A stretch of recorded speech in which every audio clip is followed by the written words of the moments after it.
Engineers की फौज खड़ी की, डिग्रियां देखी, पैसा बहाया और दिया क्या तुमने मुझे? ये कबाड़, सिर्फ कबाड़। मैं इस रोबोट को सही कर सकता हूँ। मुझे एक मौका चाहिए, मैं इसे फिर से जिंदा कर दूंगा।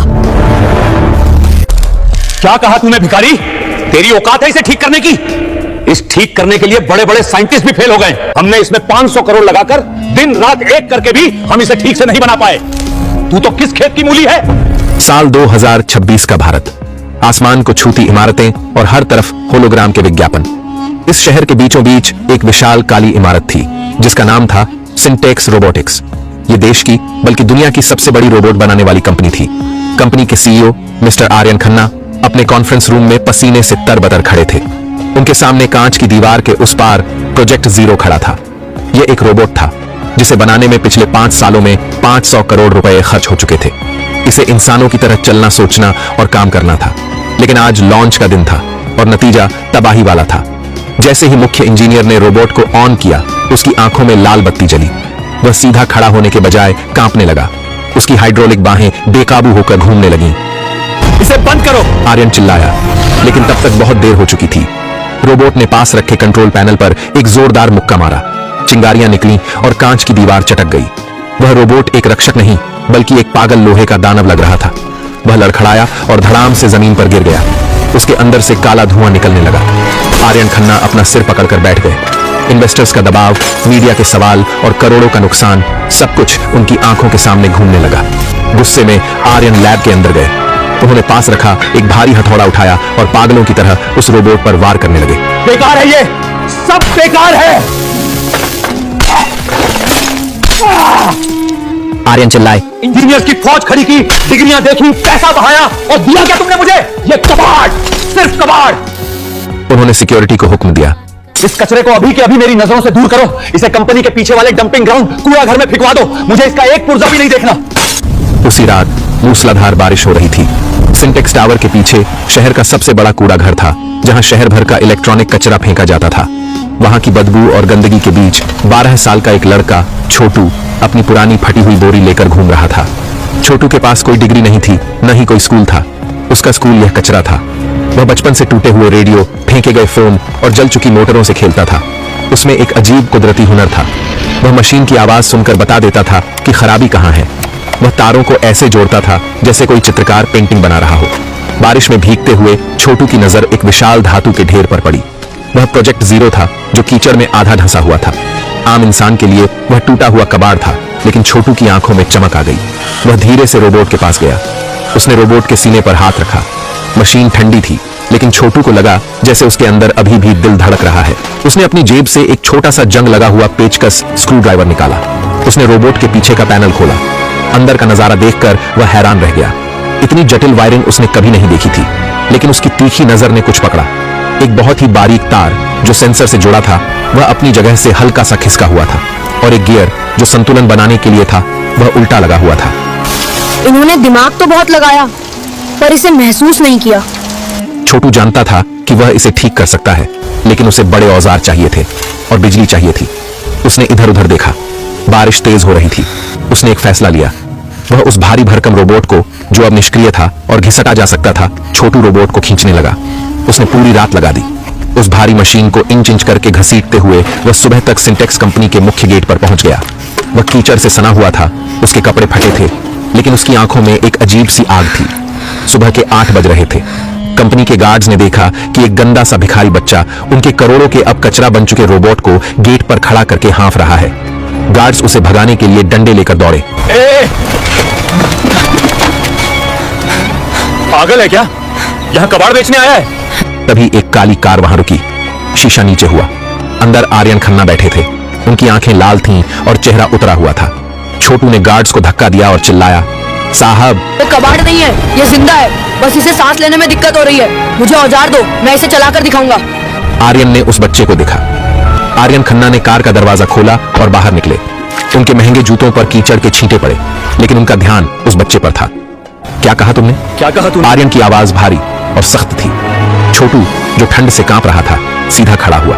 उसकी आंखों में डर नहीं, विश्वास था। साहब, आपके इंजीनियरों ने इसे दिमाग से बनाया है, दिल से नहीं। इसमें एक संतुलन की कमी है जो मैं ठीक कर सकता हूं। बस मुझे एक मौका और कुछ औजार चाहिए। पीछे से कंपनी के मुख्य इंजीनियर मिस्टर वर्मा और उनकी टीम भी आ गई। उन्होंने छोटू को देखा और जोर से हंस पड़े। मिस्टर खन्ना, वर्मा ने व्यंग्य से कहा, अब हम इस सड़क छाप भिखारी की बात सुनेंगे। हमने MIT और IIT से डिग्रियां ली हैं, सालों रिसर्च की है। जो मशीन हम ठीक नहीं कर पाए वो यह अनपढ़ कचरा बीनने वाला ठीक करेगा? ये मजाक है। दूसरे इंजीनियर ने भी ताना मारा, अरे इससे लगता होगा कि यह कोई पुराना रेडियो है जिसे ठोक पीट कर चला देगा। सिक्योरिटी, इससे बाहर फेंको। गार्ड्स आगे बढ़े, लेकिन आर्यन ने हाथ उठाकर उन्हें रोक दिया। आर्यन के पास अब खोने के लिए कुछ नहीं था। कंपनी दिवालिया होने की कगार पर थी और उस बच्चे की आंखों में वह जिद थी जो कभी आर्यन में हुआ करती थी। आर्यन ने कहा, अंदर आने दो इसे। लेकिन सर, वर्मा ने विरोध करना चाहा। मैंने कहा, इसे अंदर ले आओ और जो औजार ये मांगे इसे दे दो। वैसे भी वो मशीन अब कचरा है, ये उसे और कितना ही खराब कर लेगा। आर्यन ने फैसला सुना दिया। छोटू को उस हाईटेक लैब में ले जाया गया। चारों तरफ सफेद रोशनी, कंप्यूटर स्क्रीन और AC की ठंडक थी। छोटू वहां एक काले धब्बे जैसा लग रहा था। इंजीनियर्स ने जानबूझकर उसे परेशान करने के लिए पुराने और भारी औजार दिए। वे कोने में खड़े होकर हंस रहे थे, अपने फोन पर वीडियो बना रहे थे ताकि सोशल मीडिया पर डाल सकें। सिंटेक्स का नया वैज्ञानिक, एक कूड़ा बीनने वाला। छोटू ने किसी की बात नहीं सुनी। उसने रोबोट के पास जाकर अपनी आंखें बंद की। उसने मशीन पर हाथ फेरा। वह उसके ढांचे को समझ रहा था। फिर उसने काम शुरू किया। उसने सबसे पहले वो हिस्से खोले जिन्हें इंजीनियर्स ने परफेक्ट मानकर सील कर दिया था। उसने देखा कि रोबोट के जोड़ों में जो ग्रीस इस्तेमाल हुआ था वह बहुत गाढ़ा था, जो ठंड में जम रहा था। उसने उसे साफ किया और अपनी जेब से एक छोटी डिब्बी निकाली। उसमें एक खास तेल था जो उसने पुरानी गाड़ियों के कचरे से बनाया था। वर्मा चिल्लाया, ये क्या कर रहा है? मशीन गंदी कर रहा है। छोटू ने अनसुना कर दिया। फिर वह मुख्य सर्किट पर गया। इंजीनियर्स ने लाखों कोड लिखे थे संतुलन बनाने के लिए, लेकिन छोटू ने देखा कि रोबोट का बायां पैर दाएं पैर से 2 मिलीमीटर छोटा था। एक मैन्युफैक्चरिंग गलती जिसे सॉफ्टवेयर पकड़ नहीं पाया था। उसने रोबोट के पैर के नीचे एक पुराना रबर का वॉशर फिट कर दिया जो उसने कूड़े से उठाया था। घंटे बीतते गए। सुबह से शाम हो गई। छोटू पसीने से लथपथ था।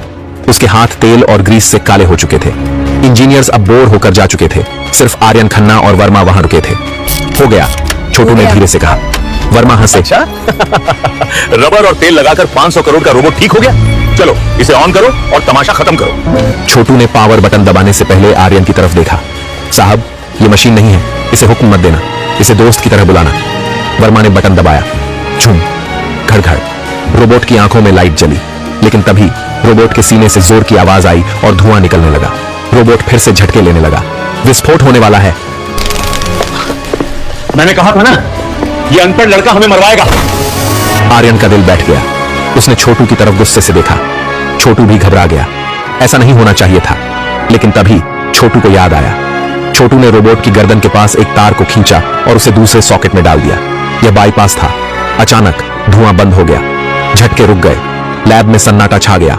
रोबोट की आंखों का रंग लाल से बदलकर शांत नीला हो गया।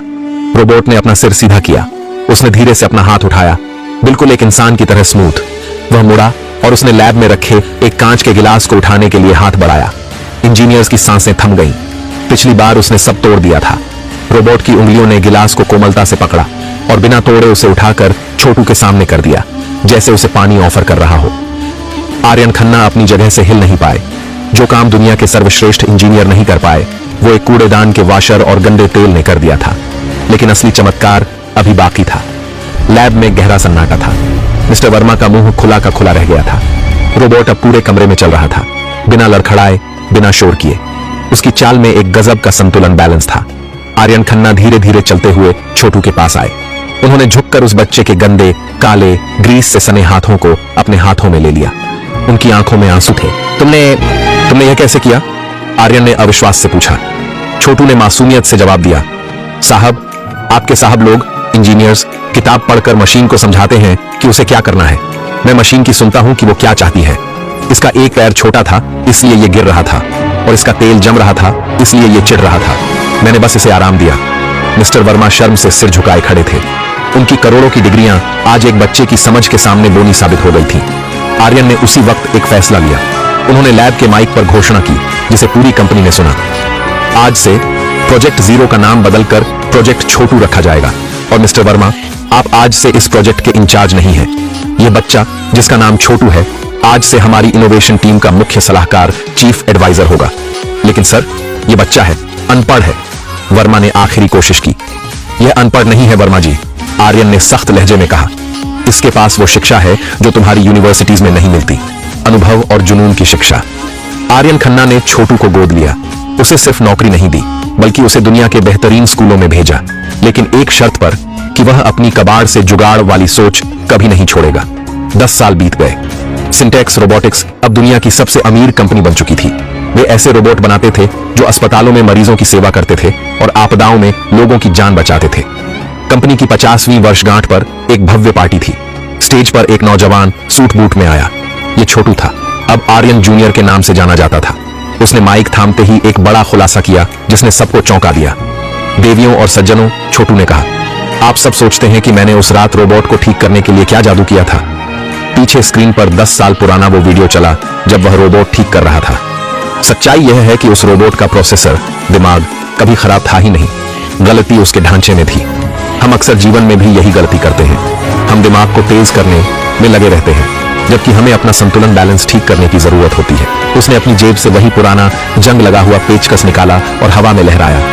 यह मेरा सबसे महंगा औजार है। इसने मुझे सिखाया कि कोई भी चीज कचरा नहीं होती जब तक आप उसे कचरा मान न लें। न मशीन, न इंसान। पूरी हॉल तालियों की गड़गड़ाहट से गूंज उठा। मिस्टर आर्यन खन्ना, जो अब बूढ़े हो चुके थे, सामने की सीट पर बैठकर मुस्कुरा रहे थे।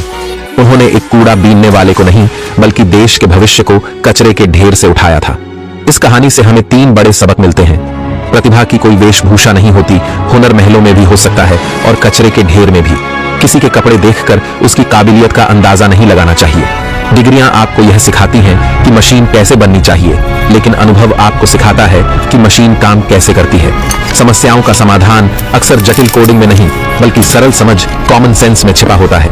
जो रोबोट कचरा समझकर फेंक दिया गया था, वही दुनिया का सबसे बेहतरीन आविष्कार बना। इसी तरह हमें कभी भी खुद को या दूसरों को बेकार नहीं समझना चाहिए। सही नजरिया और थोड़ी सी मरम्मत किसी भी कबाड़ को सोना बना सकती है।